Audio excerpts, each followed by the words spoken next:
अस्सलाम वालेकुम व्यूअर्स। आज हम एक नया टॉपिक डिस्कस करेंगे, फ्रेंच रेवोल्यूशन। नाम तो आप लोगों ने सुना होगा और अक्सर सुना होगा क्यों हुई। इसके बाद ज़्यादा पता नहीं, आपको पता है नहीं पता, तो इसको हम आज डिस्कस करते हैं। तो फ्रेंच रेवोल्यूशन जो है 1789 को हुई। असल में जो ये रेवोल्यूशन थी ये 5 मई को स्टार्ट होती है। 5 मई 1789 से लेकर 9 नवंबर 1799 तक। तो तकरीबन आप समझ लें 1 साल से थोड़ा ज़्यादा अरसे तक ये कंटिन्यू रहती है। ये नहीं है कि एक ही दिन में हो या 2 महीनों में होकर ख़त्म हो गया, बल्कि पूरे 1 साल तक ये कंटिन्यू रहती है। तो इसमें हम मुख्तलिफ चीज़ें देखेंगे। पहले इसके ब्रीफ फैक्ट्स देखते हैं कि रेवोल्यूशन खुद क्या थी, फिर ये देखते हैं कि काजेज़ क्या थी, फिर आउटकम्स देखते हैं और स्टेप बाय स्टेप इसको डिस्कस करते हैं। सबसे पहले हम फैक्ट्स देखते हैं कि फ्रेंच रेवोल्यूशन जो है वो खुद क्या चीज़।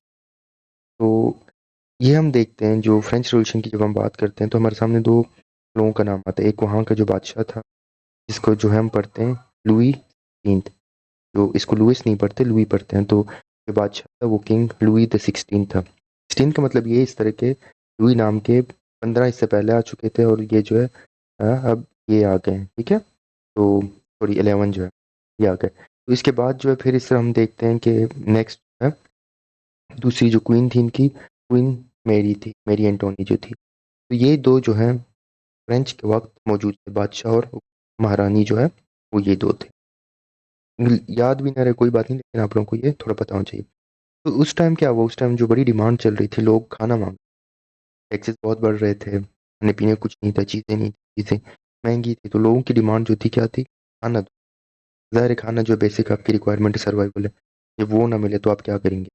फिर इसके बाद एक और जो इनकी असम्बली थी जिसको स्टेट्स जनरल कहते थे, उसकी मीटिंग नहीं होती। अब स्टेट्स जनरल के अंदर तीन जो है स्टेट्स होती थी या तीन क्लासेस या ग्रुप्स होती थी, जिसमें सबसे पहले क्लर्जी होती थी जो आपकी रिलीजन है, बिशप्स वगैरह वो थे। चर्च जो थी, उसके बाद नोबिलिटी जिसमें बादशाह वगैरह हुक्मरान तबका था, और कॉमनर। कॉमनर्स इन दो तबकों के अलावा जितने लोग थे, चाहे फार्मर थे, ट्रेडर्स थे, प्रोफेशनल्स थे, वो सारे कॉमनर्स में आते थे। तो इसमें जो मेन इवेंट जो इसमें बस्टाइल फ्रेंच रेवोल्यूशन के हिसाब से डिस्कस की जाती है, वो पैलेस थी, महल था बस्टाइल के नाम से।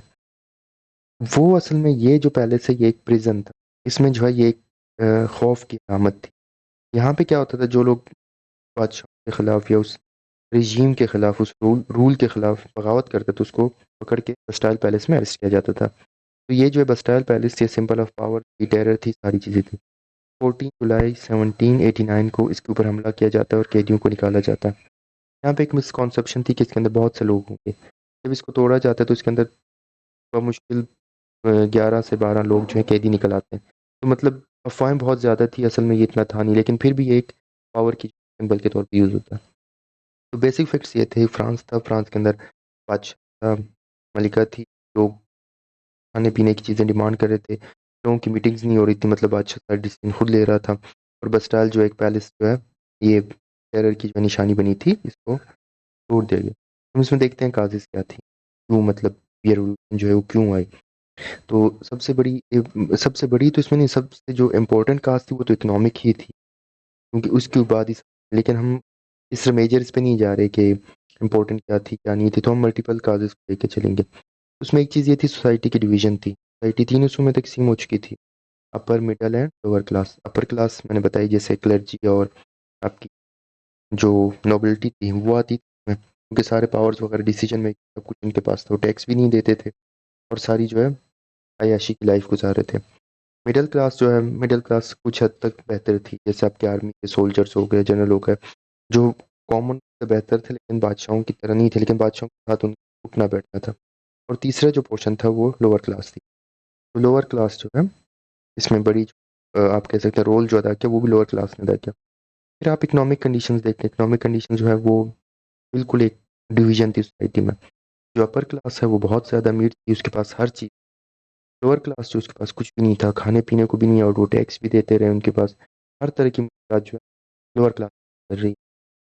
टैक्सेस बहुत ज़्यादा हाई थे, वो भी लोअर क्लास को ही देने पड़ रहे थे, चाहे ज़मीन पे हो चाहे उनकी प्रोड्यूस पे हो, किसी चीज़ पे खरीदते उनके ऊपर उनको टैक्स देते। तो आप देखते हैं सोसाइटी में इनइक्वलिटी भी थी, कानून लोगों के लिए अलग थे, खाना पीना भी अलग था, घर भी अलग थे, रहन सहन सारी चीज़ें अलग थी। बादशाह वगैरह अपनी बाउंड्रीज के अंदर महल में रहते थे, पैलेस ऑफ वर्साइल में, बाकी लोग गेट से बाहर रहते थे। आम लोगों की तरफ, ना कोई सिक्योरिटी थी, ना कोई लाइफ थी।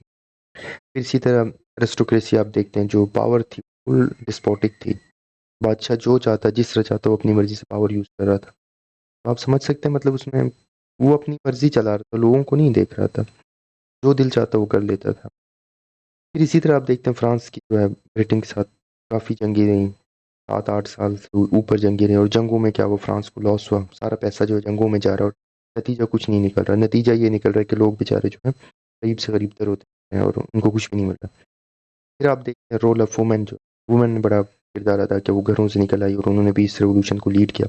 जब औरतें भी घर से निकल आई तो आप समझ सकते हैं कि अब रेवोल्यूशन जो है किस हद तक पहुंच चुकी थी, लोग कितना तंग आ चुके थे उस रिजीम से। जो ये लोगों के सामने यूएस की इंडिपेंडेंस भी आ रही थी, देख रहे थे कि किस तरह लोगों ने जो है आज़ादी हासिल की थी, तो उनको समझ आ रही थी कि हर कोई आज़ाद हो सकता है और किसी को फ्री होना चाहिए।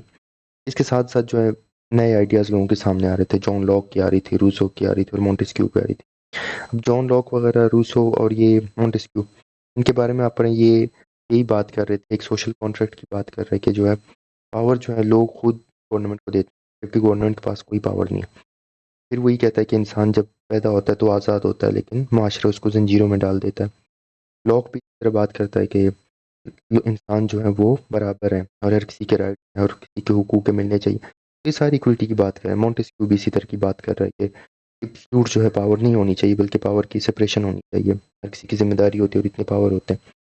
तो ये सारी चीज़ें देख के लोगों को आहिस्ता आहिस्ता एग्जाम्पल्स मिल रहे थे कि ये चीज़ें एग्जिस्ट करती हैं, तो उनको भी इस रिजीम से, इस हालत से छुटकारा हासिल करना चाहिए। ये सारी काजेज मिल के जो है एक फोर्स क्रिएट करती है और वो फोर्स जाके रेवोल्यूशन ले आती है। रेवोल्यूशन तो आ गया, रेवोल्यूशन के बाद क्या होगा? रेवोल्यूशन के बाद जो मेन गोल था, एम था, वो तो ज़ाहिर एग्जैक्टली आना था, क्या था, जो बादशाहत वाली निज़ाम थी, किंगशिप थी, मोनार्की थी, वो खत्म हो गई। बस्टाइल जो उसकी अलामत थी बादशाह की, सिंबल की, उसको भी तबाह किया, तोड़ दिया गया।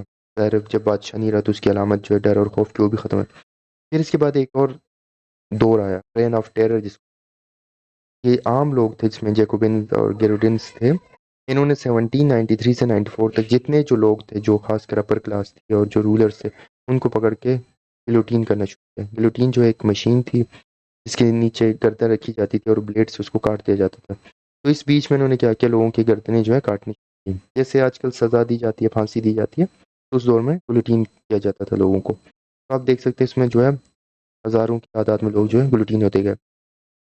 फिर इसी तरह बाकी जो आस-पास के जो आपके वो थे, मोनार्कीज़ थी, जब उन्होंने ये सिचुएशन देखी कि फ्रांस में जब ये कंडीशंस थी, इसकी वजह से रेवोल्यूशन आया, तो वो भी अलार्म हो गए, मतलब वो बेदार हो गए। कुछ ने अपनी पावर जो है सख्त कर दी, कुछ लोग रिफॉर्म्स लेके आ गए। तो इस तरह बाकियों को भी सबक मिला कि अवाम जो है इस तरह कंट्रोल नहीं किया जा सकता। और फ्रांस के अंदर एक बड़ी आउटकम ये थी, नेपोलियन जो है 1799 में, 1 साल के बाद तकरीबन, नेपोलियन जो है आपको नज़र आ जाता है कि वो पावर में आता है। वो तो जो है आप कह सकते हैं जो सबसे बड़ी आउटकम थी उसकी, सक्सेस कह लें या फेलियर। फेलियर तो आप नहीं कह सकते, क्योंकि ये तो आउटकम थी, मतलब जो अचीव करना था वो कर लिया उन्होंने। उस हिसाब से जो है नेपोलियन जो है बहुत बड़ी इसकी अचीवमेंट थी जो सामने है, जिसने बाद में फ्रांस को लीड किया और नेपोलिक वार जो है और कोड दिया, सारा सब कुछ अलग एक लेक्चर में डिस्कस होगा इंशाल्लाह। तो हम ये देखते हैं, ये तो हमने पढ़ लिया कि काजेज़ क्या थी, आउटकम्स क्या थी। बहुत कम होता है, लेकिन अगर कभी हो जाए, ये सवाल आए कि किस तरह रोका जा सकता था, जो फ्रेंच रेवोल्यूशन थी इसको कैसे रोका जा सकता था।